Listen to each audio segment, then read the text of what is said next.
What's up, guys? Welcome to Abu Dhabi. Abu Dhabi. Oh my God. What's up, guys? Welcome back to the weekly scraps. We are out here in beautiful Abu Dhabi, over here hanging out on Yaz Island. Of course, we got a big event, but before we get into the big event, I want to thank DraftKings Sportsbook for sponsoring this episode.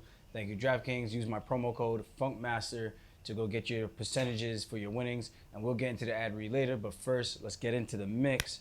Okay. Obviously, we got the main card. We'll start with that. We have the main event, Charles Oliveira versus Islam Makhachev. DraftKings Sportsbook has Oliveira plus 160. Makhachev is a minus 190. I felt like the odds were a little bit bigger before, and I felt like rightfully so they tightened up.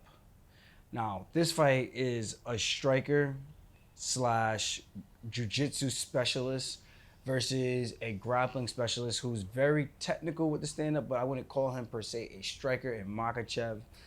Now, we know the dominance of Makhachev. Very rarely gets hit. Hasn't really been knocked down. The one time he has actually been cracked, he was actually knocked out by Adriano Martins. But I think that was back in like 2014 or 2015, long time ago. The Makhachev of today, that guy has taken little to no damage in any of his current fights. The one fight that I do have to point out is the Thiago Moises. That fight went 4 rounds. First ranked opponent. And honestly, he's on the smaller side for 155. And it went 4 rounds. I mean, he got the finish in the 4th, I believe. But with that being said, I do have to point that out, that was his first ranked top-level guy that had a full training camp. Mind you, Makhachev is a beast. He's a stud. But all the dominant fights and wins he has had have been on short notice wins. Or short notice opponents, Bobby Green, Dan Hooker.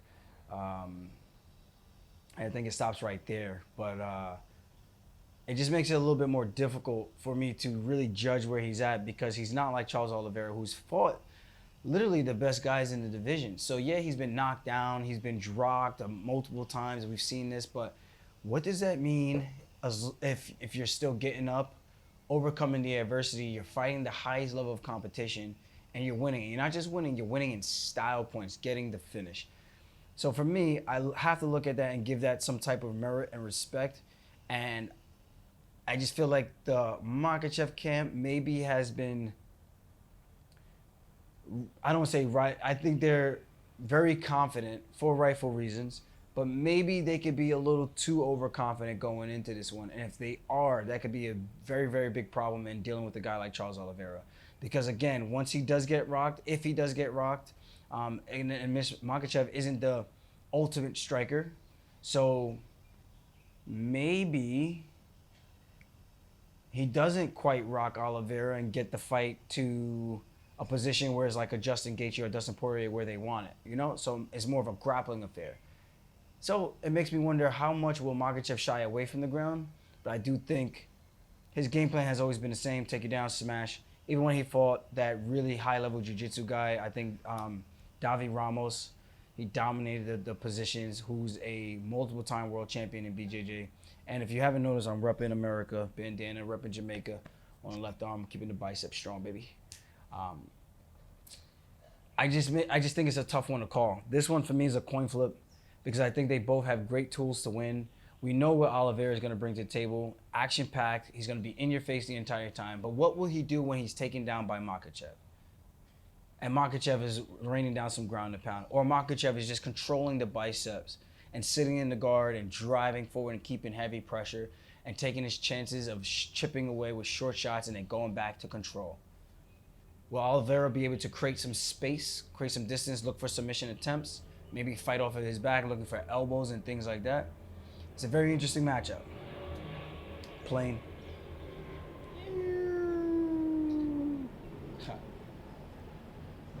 So, with that being said, I think people have to give respect where it's due, in the sense of what Oliveira has done in this game already and what Makhachev hasn't done, but what he has done previously. It just, for me, if I'm looking at the overall resume, it isn't as spectacular as Oliveira. Let's just call it what it is. You could say that he's had more of a dominant run. Okay, that's fair to say for Makhachev. Who doesn't want to get to the top without really getting hit whatsoever? But at the same time, Oliveira has been through the fire. We've seen him through adversity. We haven't seen Makhachev through adversity. And I think on Saturday night, we are going to get that and finally have a lot of questions answered. Just how good both of these men are and who is the real true king of this division. And that opens up a lot of questions. If Oliveira does dominate or he does win and gets a finish, does that entice Khabib to come back? I know Khabib said multiple times no, but circumstances change once the situation actually becomes a reality. Things change. Opinions change. Points change. We never know. And I think that's what I'm excited about, to see what will actually happen if that does take place, or if Makhachev just steamrolls him and does what they're saying they're going to do and just dominate. That can also happen as well. But we're going to find out. I think this is a super technical, high-level matchup. Both guys are going to bring it. When you got Oliveira in there as a dance partner, it's hard to have a boring fight. It really is. And with that said, I don't know who's going to win this one. But, again, I'll give you the odds. DraftKings has this at plus 160 for Oliveira and a minus 190. And, guys, this is the day before weigh-ins. I got the press conference coming up, so I just want you guys to know that I'm doing this for you. So thank you for tuning in. I appreciate you guys. And, of course, if you haven't, like, subscribe, drop a comment. Let me know who your main card picks are. I'm going to try my best to get into the comments if I'm not on my, I don't want to say deathbed, but if I'm dying of thirst, making weight tonight. So jump in. Let's have some fun, man. This is what Fight Week's all about. Now we got the next one. Aljamain Sterling, myself, taking on TJ Dillashaw. DraftKings has it at minus 175 for myself as a favorite, and TJ Dillashaw at a plus 150. I'm going to be honest. There's some value in picking TJ in terms of a betting standpoint, but I am going to say I truly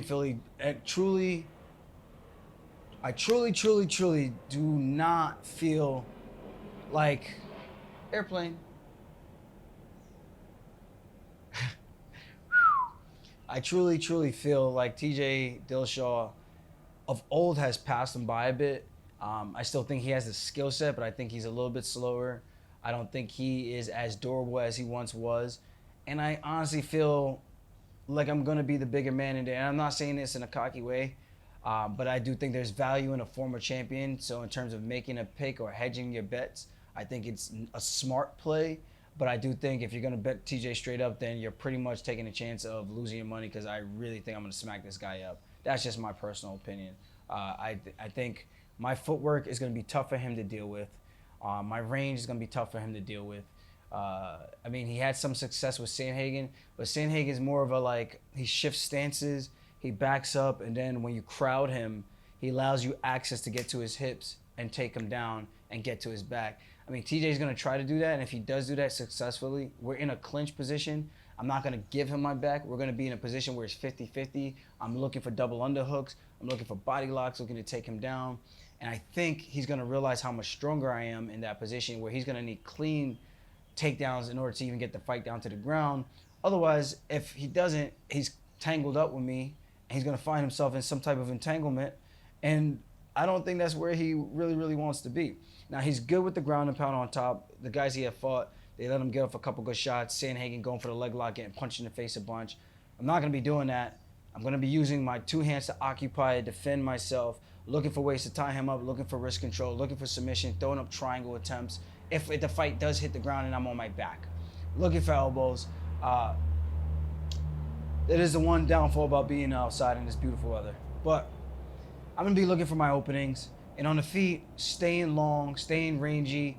And when I can get him close and corner to the cage, cut him off, take him down. I mean, I don't think anything's a secret. I need to pressure him. I need to push him backwards. I need to take him down in space or take him down against the cage. I just need to get my hands locked. He's going to try to do a good job of fighting the hands like a D1 wrestler, the way we do in D3 as well, and all wrestling programs. We fight the hands when guys take you down, wrist control, 2-on-1, things like that. Well, I've done a ton of hand fighting drills just to refresh the memory. Anytime someone grabs my wrist, I re-attack their wrist, drive them down, lift, hips. There's mat returns and all kinds of things that I got worked out for those situations. So I'm excited for this fight. It's going to be a gritty one. I can see it going 25 minutes. I can honestly see myself finish him in the first round and maybe possibly the second round. The only way I can see him winning is he has to catch a Hail Mary stoppage. and I don't say Hail Mary stoppage, but he has to catch a Hail Mary strike that connects and puts me down where I don't know where the hell I'm at. And that's just being brutally honest, guys. It's going to be hard for him to hit me. It's hard for a lot of these guys to hit me in the room. And I know they're not fighting TJ. I'm fighting other people who might not be at the caliber of striking as TJ. But when you got a guy like Merab who puts so much pressure on you and backs you up all the time, and then you got to find ways to put the tempo on him, and Merab comes with those big looping shots and sometimes straight down the middle, and he hits hard. He might not be the biggest guy, but he hits hard and he is fast and awkward. I think I got enough looks drilling-wise and sparring-wise that I'm going to be well prepared. So with that said, I'm going with Sterling in 1. And again, I just want to say DraftKings minus 175 for myself, plus 150 for TJ Dillashaw. Guys, UFC 280 is here. Get closer to the action with DraftKings Sportsbook, the official sports betting partner of UFC. Right now, new customers can bet $5 on UFC 280 and get $200 in free bets if your fighter wins. If you haven't tried DraftKings Sportsbook, today is the day. Want even more action? You can also double your winnings on the same game parlay. Combined multiple bets like which fighter will win, how long the fight will last, and more. Everyone who wants to boost their winnings, place a UFC 280 same game parlay today. Matchups that interest me for pairings would maybe be like Caitlin Chookagian, maybe a Zuba Tugahov. I think that's a good pairing matchup that people could probably do a same game parlay on. So check that out. Your call to action, download the DraftKings Sportsbook app now. Use promo code FUNKMASTER, throw down $5 on UFC 280 and get $200 in free bets if your fighter wins. That's code FUNKMASTER this Saturday at DraftKings Sportsbook, the official sports betting partner of UFC.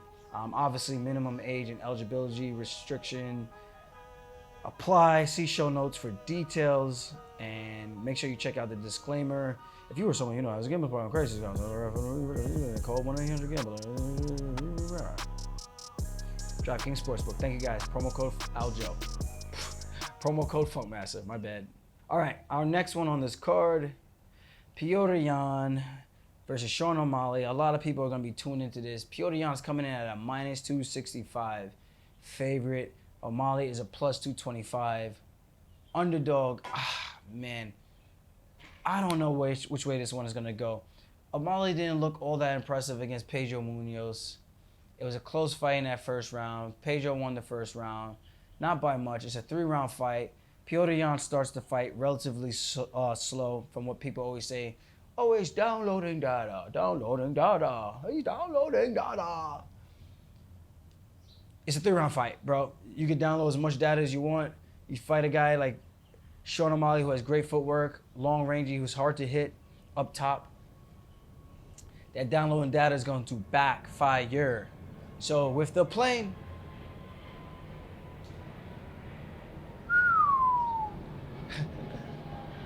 yeah, I just think Yan is going to need a little bit more urgency in the early goings to impose his will to get Omalley to get to a place of fatigue. We know Yan is not going to fatigue, but Omalley, we've seen him kind of tinker and drop off a little bit in 3-round fights.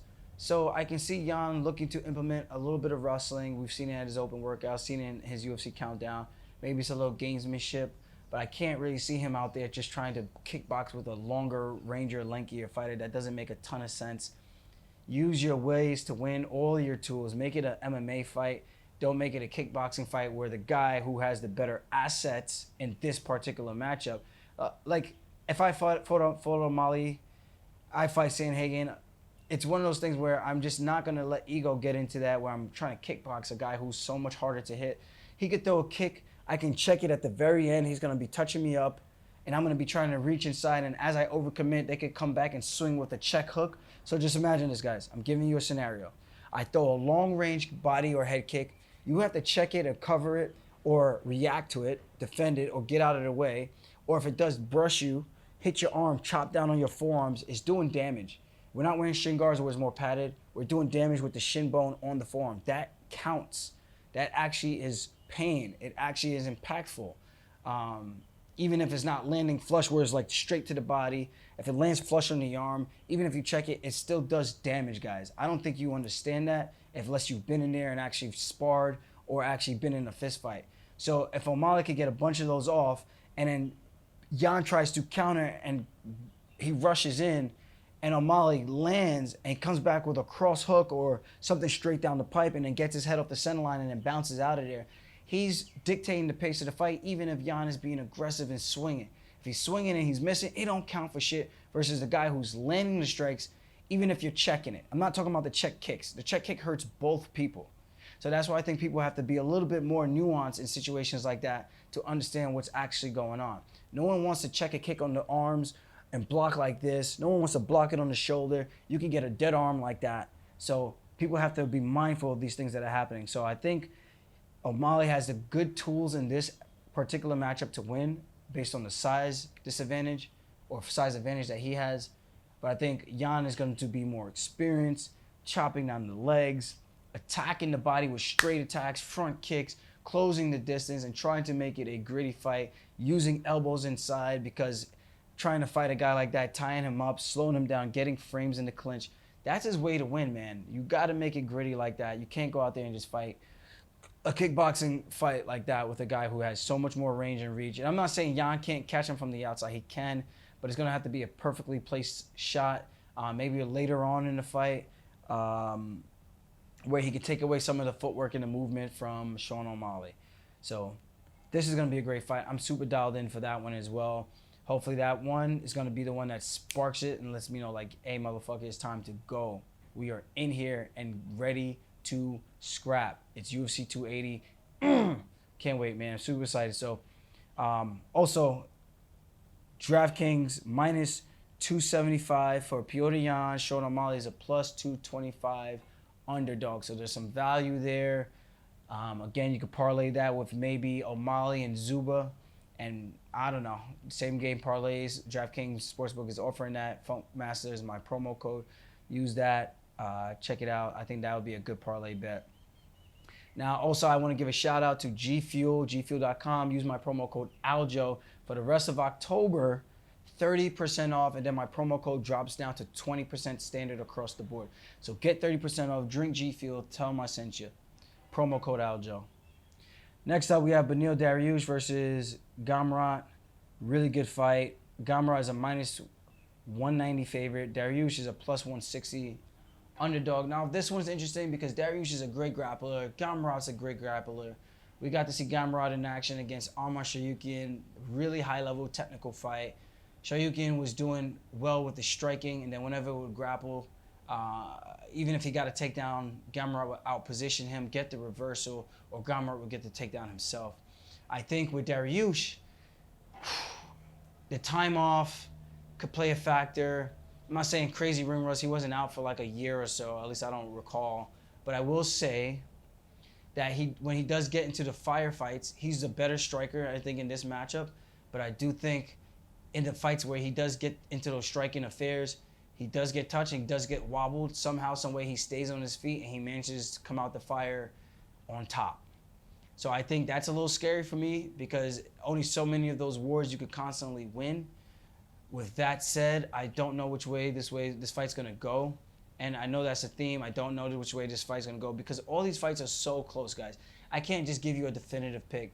I can give you the tools to victory. Gamrot is going to need to use his cardio and outposition Dariush on the ground.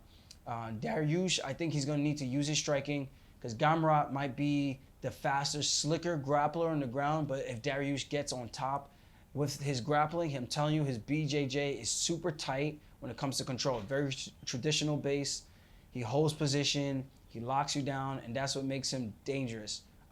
Because he's going to take his time. He's not going to look to do anything fancy, and if he gets to a dominant position, he's going to look to open up on some ground and pound strikes and then look for the submission. Classic BJJ from Beneil Dariush. I would say he's a better grappler in the BJJ department, but in terms of overall jiu-jitsu and wrestling and just combining it all, I feel like Gamrot a little bit, in my opinion, has the edge and might have the speed advantage as well. So it's going to be interesting. I think Dariush, being a southpaw, tougher striker, cleaner striker, King's MMA, he's got that bite down on your mouthpiece and go type of attitude. And if he does win, I just hope he opens up his mouth and says something. I know it's not his style to talk shit. You don't gotta talk shit, but open up your mouth and say what you want. Even if you gotta stake your claim of what it is, like give the UFC something to promo and run with that can at least ascend your name forwards and say, without a doubt, you are the next guy. Because if you don't, Conor McGregor is waiting. You got Michael Chandler waiting. You got Volkanovski waiting. Don't get left out of the pack, man. Do your work and get what's yours, man. Do what you need to do. Last but not least, we got Katlyn Chookagian, who's a plus 170 underdog, taking on Fiorot, who's a minus 200. Honestly, I don't know much about Fiorot. I know my girl Katlyn, though. I know she's good with the striking. She's fought everybody. The most winningest, I think, at this division at flyweight. She came up short against Jessica Andrade. And, of course, Valentina Shevchenko. Tough fights for her. But I think she's learned from those performances. And I think she's going to utilize her grappling in this one. And with that said, airplane. And I don't know. This is a tough one for me to call. But, of course, I ride with Long Island, my East Coast people. I ride with teammates, training partners. So I'm going with Katlyn Chookagian.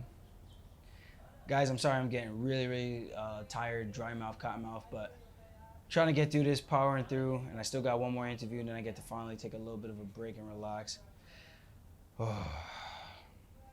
Katlyn striking, more of that karate style. Great side kicks, leg kicks, nice 1-2s, good jabs. She can fight from both stances. But I think the grappling, if she can figure out a way to get the fight to the ground, maybe utilize the clinch, body locks, I think it could be a good opportunity for her to get Fiorot down to the ground. And again, I don't know much about Fiorot, so I don't want to be underselling her because I don't know what she's really good at for me to really talk about it. But that's where I'm leaning with. Even if I don't know, I'm riding with Katlyn Chookagian. And again, Katlyn is a plus 170. Fiorot is a minus 200. Now, there's some other notable fights. Belal Muhammad taking on Sean Brady. This card is stacked, man. Belal is a plus 120. Brady is a minus 140. Makhmudov taking on Caio Barajo. Makhmud Muradov is a plus 175. Caio is a plus 205 favorite. He's a grappling wizard on the ground. The fight hits the ground, I'm going to say as good as over. Muradov is very tough when it comes to striking. I think he's got some solid grappling as well. But Caio, we know if he gets you down, what he does best. Ozdemir is on this card, taking on Krylov. Zuba is taking on Lucas Almeida. Abu Bakar Nurmagomedov is taking on Gaji Omaraganshwa. I botched that. Armin Petrosian taking on AJ Dobson. Muhammad Makayev taking on Malcolm Gordon. Oh, fellow Jamaican. That is going to be a tough fight for my fellow Jamaican brother. Hopefully he can stay in there and make it interesting. But I know Makayev, man, he's a freaking stud. He is the biggest favorite on this card at minus 1150. Gordon is a plus 750. But, you know, if the fights happen, anything can happen. It's an MMA fight. But I'm going to say Makayev is probably as good as a lock on that one, just based on skill set from what I've seen from Gordon. We haven't really seen Gordon get like a competitive matchup where I feel like he has a fair shake. But hopefully he can go out there and just show what he's made of and at least put on a good performance for the fans and for himself that he will be proud of. And I think that's the best thing that I can say about that. Once again, I want to give a shout out to DraftKings Sportsbook, promo code FUNKMASTER. Bet $5 for your bets to win on your favorite fighter that you think is going to win. See the show notes for details. And again, don't forget G Fuel, baby. 30% off for the rest of October. Guys, I am exhausted. I hope you guys appreciate the time.